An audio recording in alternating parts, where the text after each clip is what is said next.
All right, welcome back to part number 2, which will be the final part of this Time Killers project. And I went ahead and removed, well, we're going to move on to the control panel here, I guess. With everything that you saw at the end of the first video, the next step was to begin work here on the control panel. Just like I did on the Bloodstorm, I spent forever trying to scrape all this old CPO material off, and I accomplished the task, but not without much hair pulling and gnashing of teeth, because it was quite the ordeal. And you'll see all that footage. I went ahead and filmed it, so I'm going to show it here after we talk about all this. And then it kicks off into the rest of the cabinet work, and then we'll finish up with the control panel, will be the last part of this. But I wanted to talk about how I got all this done. And the original idea was to spot weld or plug weld all of these holes here, because Time Killers uses a different button layout, a completely different button layout. So instead of the two out here and the two out here and the one in the middle, there's 2 leg buttons, 2 arm buttons, and a head button. And there's no way to make it work with this panel. It's just going to end up being Swiss cheesed. So the idea was to plug weld all of these holes and drill new holes. So I took this to my master fabricator buddy, and he took one look at it and said, no, that's way too thin. You're going to end up warping this pretty badly trying to do that. So his idea was to just set this aside, and I'll use this for a different project sometime down in the future. And his idea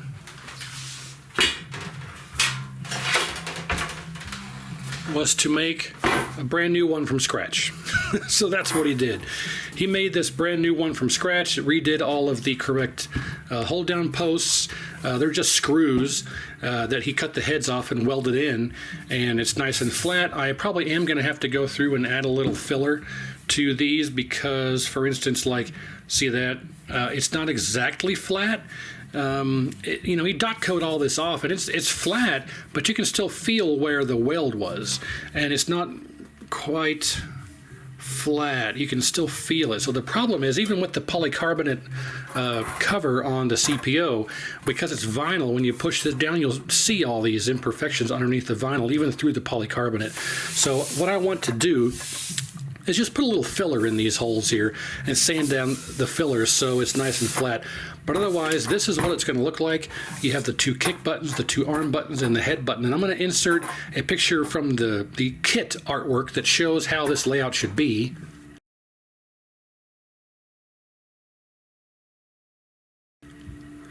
And so we recreated those dimensions exactly off of those images for this right here. And what helped us do that is I have the CPO here with that kit art put on it. So there's another version of this CPO that has the MK layout.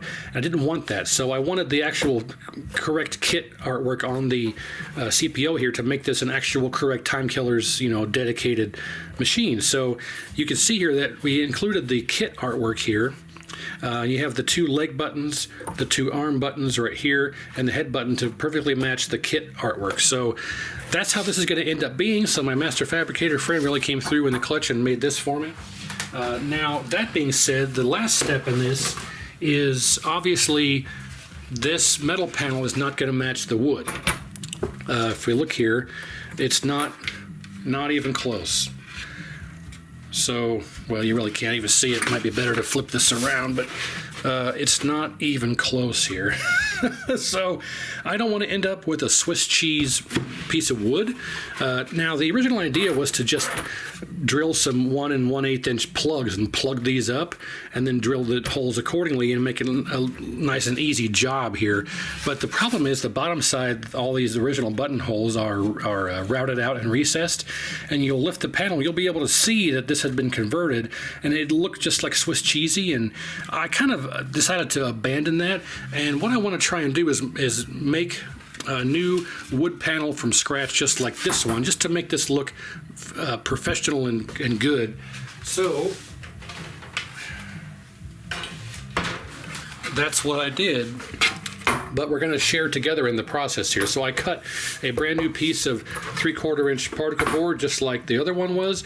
We're going to cut the T-molding groove. We're going to cut the holes. We're going to recess out the areas for the dust washer and transfer the T-nuts over for the joystick retainers and all that stuff. So that being said, let's cut to the footage of me tearing off the old CPO off of, well, the two CPOs, the kit CPO and the MK1 CPO, off of that original metal panel, and then we'll go through all of the footage of the machine, getting it all ready to where it's up to the point to where we can start working on this control panel. And this will be the last thing, the last part of the video is doing this piece, because all that's left on the machine in the project is to finish up the control panel.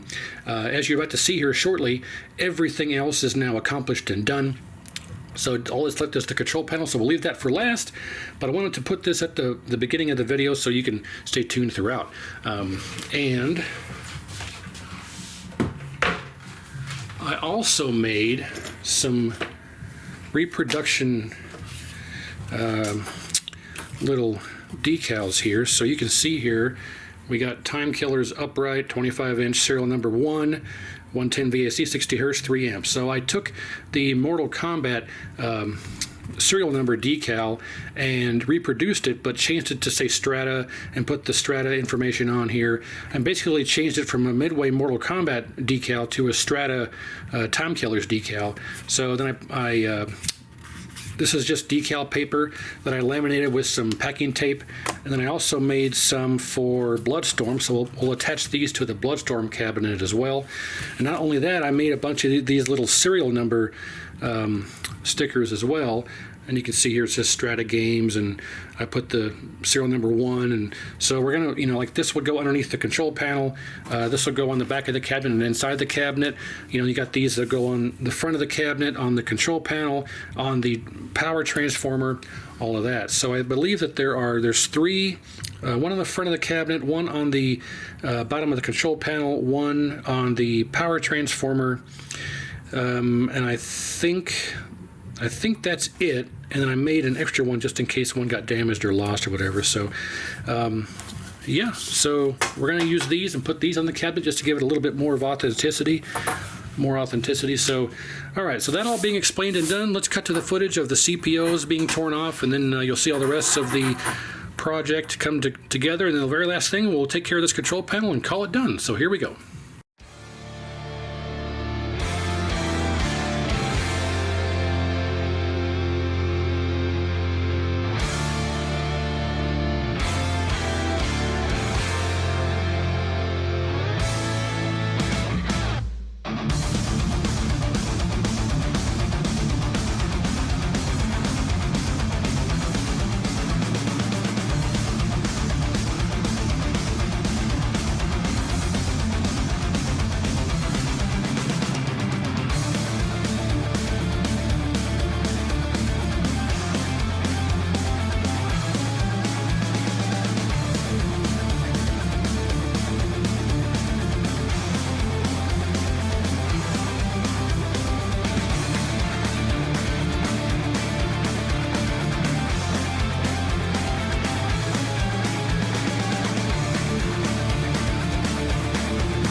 All right, and with all that work done, the Time Killers is now complete. So, I don't know, I gotta say, fantastic here.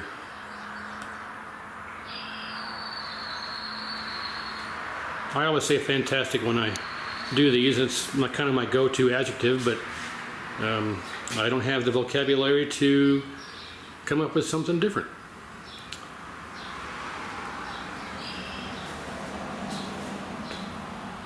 So no need to really do a lot of talking about it. You saw all the work that went into it and everything involved, and just a killer turnout, if you will. So, yep. I didn't know what button to use for the head button. I didn't want to use all the same colors. I wanted to use a different color for the head button. I thought yellow or orange kind of stood out too much of a contrast. So I went with red because red is all around there. So, but yep.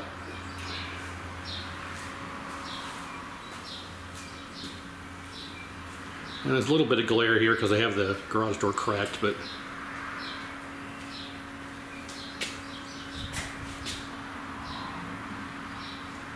pretty good. This might just be the best conversion / restoration / project / whatever that I've ever done, in my opinion. So, yep, this turned out a little bit better than Bloodstorm, I must say, in my opinion. So, let's go ahead and turn it on, and then after we showcase this a little bit, I'm going to grab the Bloodstorm, the Mortal Kombat, which I got the Mortal Kombat completely restored off camera. I've done a dozen of these. There's nothing new about it. So the MK1 is completely restored and refurbished. So we'll grab the Bloodstorm over there, the MK1, and the Time Killers, put them all together and do like a lineup of the 3 classic games here. So let's go ahead and just turn this on, and there's no boot screen or boot startup tone or anything. It just boots up to the game. So let's go over some things here. Wherever the keys are, here we are. Okay. I'll probably have to close the garage door here, but let's go ahead and go in the menu here real quick. And we'll go through here and go to, let me close this other garage door.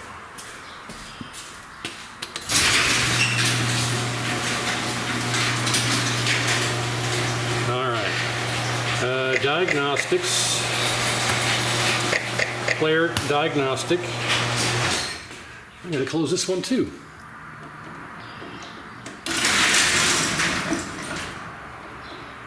Well, if my down button would work, why won't the down button work? There we go. Man, things never work. All right. So here we go. Now we can't see anything.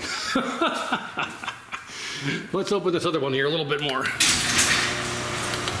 Okay. I think that'll be good. All right. Okay, so front arm. Well, let's just do up, down, left, right, left arm, right arm, left kick, or left leg, right leg, and the head. Okay, those buttons are all good. Let's go to player 2 side. Up, down, left, right. Then we'll hit head here. There we go. Left arm, left leg, right leg. So all of our buttons are good. Player 1 start, exit diagnostics, exit, and there we go. We'll hit start.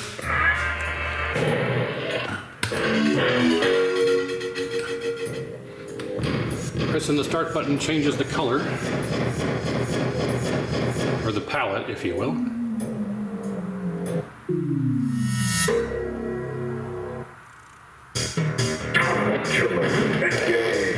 I don't know if you caught that, but it said 2024.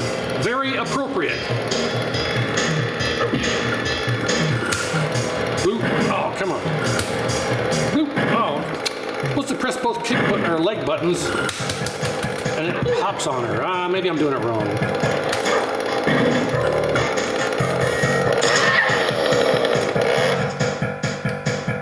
Oh, I had a chance there. Perfect. We'll try again here. I got sweat running in my eyes here. It's like 95 degrees already. Second round. Engage.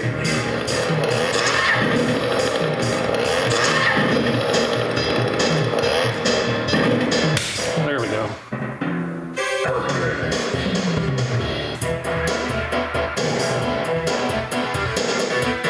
So,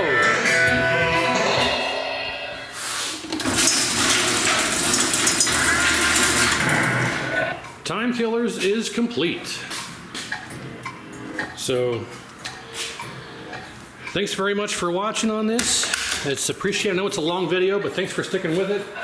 So now I'm going to get the Bloodstorm over here and the Time Killers and the MK, line them all up and do a nice little pictorial here. So let's do that. Actually, no, there's a few things I want to talk about before we do that. I forgot to mention that everything on this that I did identically as I did to the Bloodstorm, which I now have over here. I had to add the wires to the JAMA harness directly because there's no separate kick harness for this one. However, I did run it through the existing kick harness. It's hard to explain. The existing kick harness, I ran the wires. There's no connection to the PCB like there is on MK. On MK, you have a dedicated connector for the low attacks or the kick harness. But on Time Killers and Bloodstorm, those inputs are actually on the JAMA connector. So you have to add wires to the JAMA connector. Then I just ran those through the original kick harness, the interconnect, I should say, for the control panel, and ran those to the buttons. So I did that on this one and this one. Also, you saw there when I was doing the routing for the dust washer recess on here, my router decided to destroy itself. The bit was in the shaft and the whole thing that holds it together fell apart and just obliterated all the wood in that one spot. So I had to go buy another router. Then when I was using that one on the other joystick, the bit came loose and just destroyed that. So other than the two destroyed joystick washer recess areas, which weren't destroyed beyond repair or beyond being able to be used, I mean, they don't cause the dust washer to get stuck anywhere, so they're fine. Other than that, the wooden panel turned out phenomenal. So I did want to mention that. So I'm sure you probably saw that and were thinking, what the hell is going on there? But I'm not a master woodworker by any stretch of the imagination, so that was about as good as I could make it. But T-molding slot went just fine. Holes went just fine. I used the other one as a template for the holes and for the mounts for the studs, and everything went great except if it was just not for those two destroyed joystick dust washer recess areas, this would have been perfect. But no big deal. No one's going to fault me for that. Okay, so now that I have that done, I have Bloodstorm over here. Now let's get these three machines all together and see how that looks. All right, so here you go.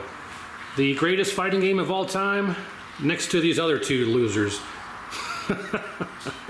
So, yeah. Time Killers appears to be stuck on attract mode sounds. The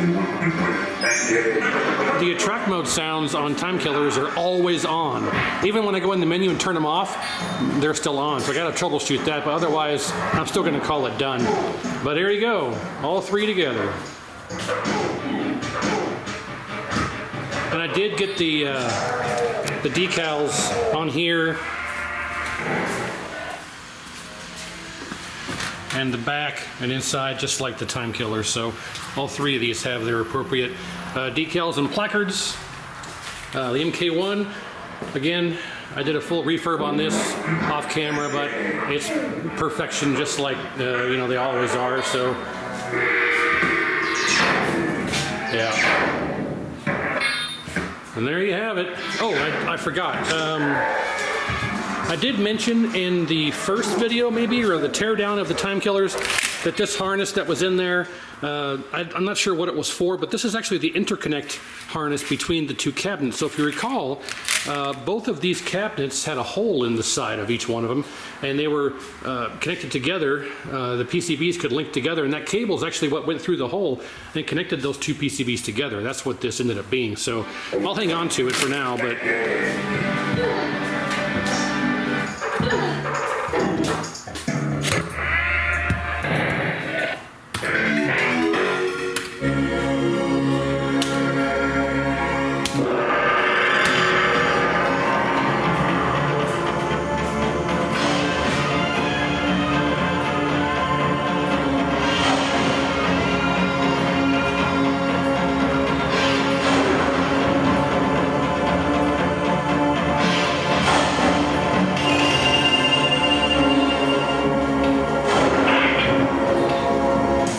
buddy.